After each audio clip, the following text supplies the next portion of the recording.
आदरणीय ब्रह्मालय चैनल के समस्त साधकों, प्रेम पूर्वक मेरा हार्दिक नमस्कार स्वीकार करें। सद्गुरुदेव के श्री चरणों में प्रणाम, समर्पण और आप सभी श्रोताओं को स्नेह सिक्त आमंत्रण। आज के इस पावन क्षण में हम एक अत्यंत अद्भुत, गूढ़ और जीवन को बदल देने वाले विषय पर मन, हृदय और आत्मा से संवाद करेंगे, मौन की सुनाई। यह कोई भाषण नहीं है, न ही उपदेश। यह तो एक अंतरतम की मधुर अनुभूति और सहभागी यात्रा है। मैं चाहता हूं कि प्रारंभ से अंत तक आप मेरे साथ चलें एक ऐसे मार्ग पर जहां हम केवल शब्द ही नहीं बल्कि मौन को भी सुने, अनुभव करें और उसकी शक्ति को जीवंत रूप में जानें। कभी कभी आप सभी ने महसूस किया होगा कि इस कोलाहल भरे संसार में एक क्षण ऐसा आता है जब सारी बाहरी आवाजें जैसे मिट सी जाती हैं और भीतर कुछ बहता है, बिना किसी भाषा के, बिना किसी शब्द के। क्या आपने कभी खुद से ये पूछा है कि जीवन की सबसे सुंदर बातें, सबसे गहरी अनुभूतियां क्या वास्तव में मौन में ही जन्म नहीं लेती? हमारे ऋषियों ने इस अवस्था को नाद की यात्रा कहा। साधक शब्द से आरंभ करता है, लेकिन उसकी अंतिम मंजिल वह परिपूर्ण मौन होता है जहां स्वयं ब्रह्म का वास है। जब हम इस संसार में आते हैं, हमारी इंद्रियां हर प्रकार की ध्वनि, स्वर, शोर, गूंज को अपने भीतर समेटती हैं। हमें लगता है कि यही जीवन है। झरनों की कलकल, सड़कों की चहल पहल, बाजार की हलचल, संवाद, हंसी, हम उसी में बहते रहते हैं। लेकिन जब यही आवाजें एकत्र हो जाती हैं तो एक विचित्र सी बेचैनी बनने लगती है, जिसे आज हम शोर कहते हैं। इस शोर में हमारा चित्त बिखरता है, चंचल हो जाता है। साधना का आरंभ वहीं से होता है जहां साधक रुकता है और अपने चित्त को, बुद्धि को, संवेदनाओं को इस कोलाहल के पार ले जाता है, ताकि वह जीवन की उस सबसे सूक्ष्म और सबसे गूढ़ ध्वनि को सुन सके, और वह है मौन। कल्पना कीजिए कोई साधक प्रकृति की गोद में बैठा है, जहां न कोई मोबाइल है, न मशीन, न शहरी कोलाहल, केवल हवा की मंद सरसराहट, पत्तियों का कंपन, नदी की धारा, पक्षियों का गान। यह सब मिलकर एक अद्भुत संगीत रचते हैं जो हमें भीतर तक विश्राम देता है। और जब हम बहुत देर तक इन प्राकृतिक ध्वनियों में रहते हैं, तब एक और रहस्य हमारे सामने खुलता है। वह है प्रकृति की मौन भाषा। पेड़, पर्वत, झरने सब बिना शब्दों के बोलते हैं। आपको अनुभव होगा कि सन्नाटा भी धीरे धीरे आकार लेने लगता है। वह गति करता है, स्पंदन करता है, और यह मौन का कंपन शोर से कहीं अधिक सशक्त होता है। यही है मौन की सुनाई। कभी कभी तो ये मौन इतना गहरा, इतना प्रबल हो जाता है कि उसके सामने सारे शब्द तुच्छ लगने लगते हैं। और जब आप अपने भीतर यात्रा करते हैं साधना या एकाग्रता से, तो यह मौन अपना असली रूप दिखाने लगता है। उसमें एक ब्रह्मांडीय संगीत का आभास होता है जो कानों से नहीं, आत्मा से सुना जाता है। भारत के दिव्य ग्रंथों में मौन को ब्रह्म का द्वार कहा गया है। छांदोग्य उपनिषद में कहा गया है, यदा सर्वे प्रशांति गच्छन्ति वाणी तदा ब्रह्म साक्षात्कारः। अर्थात जब सारी वाणियां शांत हो जाती हैं, तभी ब्रह्म का साक्षात्कार होता है। यह वह अनहद नाद है जो बाहर नहीं, भीतर सुनाई देता है। शब्दों से आगे मौन है और मौन से आगे ब्रह्म। यह कोई ज्ञान नहीं, यह अनुभव है। मैं आप सभी को आमंत्रित करता हूं कि आज इस क्षण हम अपनी चेतना को बाहर नहीं, भीतर की ओर मोड़ें।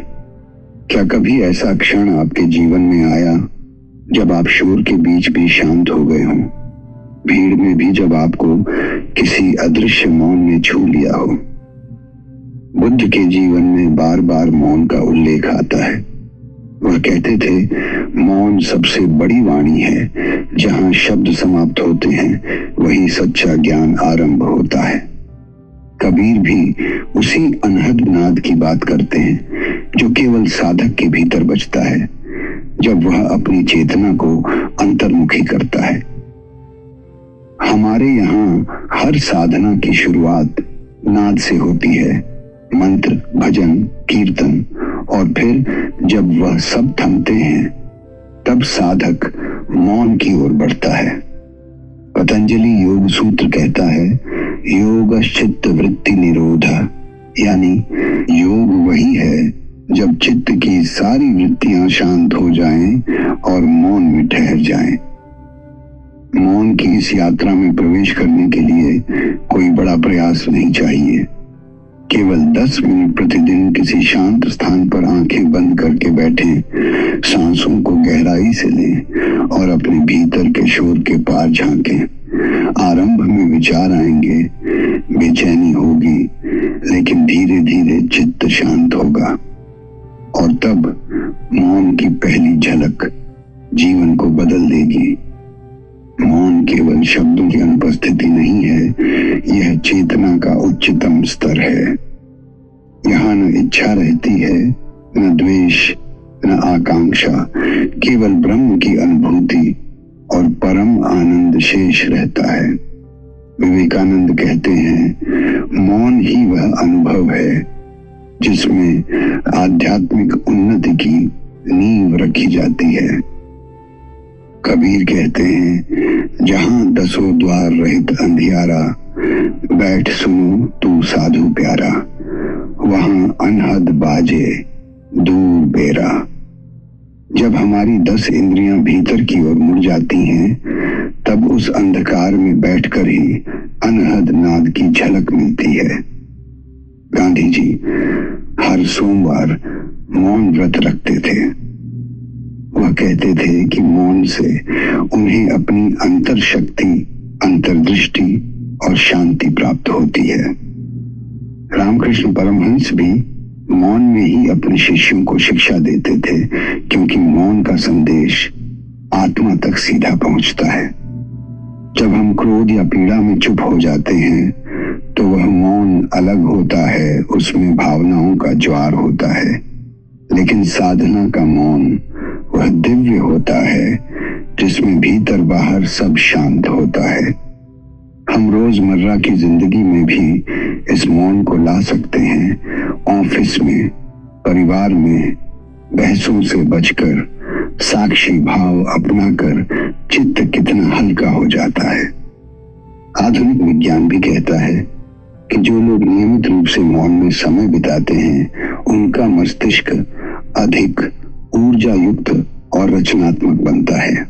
मानसिक संतुलन, आत्मविश्वास और नया दृष्टिकोण, ये सब मौन से उपजते हैं। मैं आपसे सबसे सुंदर बात यह साझा करना चाहता हूं, मौन का अभ्यास एक दिव्य शक्ति देता है। यह शक्ति न शब्दों से मिलती है न प्रदर्शन से। यह भीतर की देवी सत्ता, आत्मा की शक्ति और दिव्यता को जागृत करती है। मौन में गुण प्रकट होते हैं, मौन में समाधान मिलते हैं, मौन में ही ब्रह्म की झलक मिलती है। कभी कभी जीवन में ऐसा दुख आता है जिसे हम कह नहीं पाते, वहां मौन ही हमारा सबसे बड़ा साथी बनता है। ये हमें शांति देता है, समाधान देता है, शुद्धता और सामर्थ्य देता है। भारतीय संस्कृति ने मौन को हमेशा सम्मान दिया है।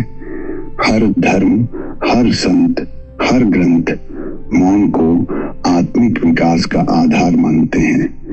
उपनिषद कहते हैं, यत्र वाच निवर्तते अप्राप्य मनसा सह। जहां वाणी लौट आती है वहां ब्रह्म का आनंद है। आज के समय में जब संवाद, सोशल मीडिया, खबरें, विचार और प्रतिक्रिया अत्यधिक हो गई हैं, तब सच्ची शांति केवल मौन में ही मिलती है। हमें रोज अपने भीतर उतरने की आवश्यकता है। साधना, प्रार्थना, ध्यान ये साधन है, लेकिन साक्षात्कार मौन में होता है। मौन सबके लिए सुलभ है। अमीर, गरीब, युवा, वृद्ध, बस थोड़ी श्रद्धा, थोड़ा अभ्यास चाहिए। मौन आपकी सबसे अच्छी संगति है। मैं आपसे निवेदन करता हूं कि हर दिन 10 से 15 मिनट इस परम मौन अनुभव को अपने जीवन में लाएं। देखिए कैसे तनाव, चिंता, क्रोध सब दूर होता है। संवादों में मौन को स्थान दें। जितना बोलना आवश्यक है, उतना ही मौन भी आवश्यक है। मौन के बारे में मान्यता है, यदि आप श्रद्धा से मौन का अभ्यास करें तो सारी चिंताएं स्वतः ही गलकर दूर हो जाती हैं। यह केवल आत्मशक्ति नहीं, बल्कि विश्व शांति का भी आधार है। मौन की अनुभूति के लिए आप चाहे किसी गुरु के पास जाएं, किसी संत के चरणों में बैठें या अकेले साधना करें, यह यात्रा जीवन को पूर्ण रूप से बदल देती है। अंत में यही कहूंगा, मौन को अपनाइए। यह शब्दों की समाप्ति नहीं, बल्कि एक नए जीवन का प्रारंभ है। मौन में ईश्वर है, मौन में प्रेम है, मौन में समाधान है, मौन में ब्रह्म की मधुरता है। आइए हम सब ब्रह्मालय परिवार के साथ इस मौन की चेतना को फैलाएं और शांति, प्रेम, मित्रता और आनंद का प्रकाश हर ओर फैलाएं। यदि आपको इस चर्चा में आनंद आया हो तो अपने अनुभव, विचार और प्रश्न अवश्य साझा करें। ब्रह्मालय चैनल सब्सक्राइब करें ताकि आप इस दिव्य यात्रा के हर पड़ाव से जुड़ सकें। आपकी साधना, आपकी खोज और आपके शांतिपूर्ण जीवन के लिए मेरी मंगल कामनाएं हैं। ईश्वर आपको मौन का, ब्रह्म का, शांति का यह अमूल्य उपहार दे। हम फिर मिलेंगे और आत्मा के उस आनंद स्रोत को एक साथ खोजेंगे। ओम श्री सद्गुरुदेवाय नमः। स्नेह से धन्यवाद, प्रणाम और शुभ संकल्प। हरि ओम।